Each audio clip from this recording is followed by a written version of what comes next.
আজকের এই নাগরিক সমাবেশে নারায়ণগঞ্জ সিটি কর্পোরেশন কর্তৃক আমাদের যে গভীর নলকূপের উপরে কুয়াশা পানির বিল রেজিস্ট্রেশনকরণ যে প্রক্রিয়া আমাদের উপর চালাচ্ছে, এটার বিরুদ্ধে যে আমরা আন্দোলন করছি, এই কমিটি গণ্যমান্য ব্যক্তিবর্গ, আজকের উপস্থিতি ব্যবসায়ী বাড়িওয়ালা ভাইদের সভাপতি আমার সালাম, আসসালামু আলাইকুম।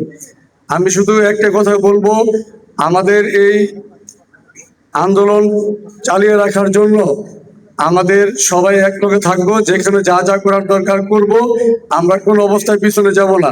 আমি 17 নং ওয়ার্ডের বাসিন্দা, আমার একাধিক বাড়িঘর আছে, আমার উপর অনেক নির্যাতন চলে। পৌরসভা থেকে কিছুদিন পর পর লোকজন চলে যায়, গিয়া বলে এই মাসের মধ্যে আপনার এটা করতে হইব, এই ইঞ্জিনিয়ার আসতেছে, এটা মাপতে হইব, এই বিল দিতে হইব।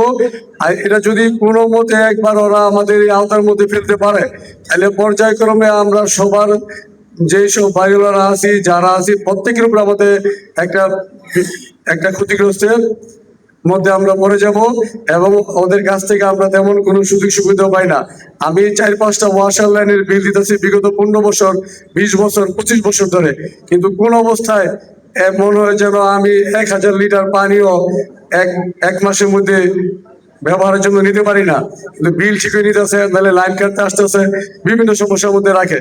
যাই হোক, আপনারা আমার মুরব্বী, এখানে অনেক ভালো ভালো মুরব্বীরা আছেন, তারা অনেক মূল্যবান বক্তব্য দিবেন, অনেক অনেক জ্ঞানী গুণীজন আছেন, তারা অনেক কথা বলবেন। ইসমাইল ভাই আছেন, মাহবুব ভাই আছেন।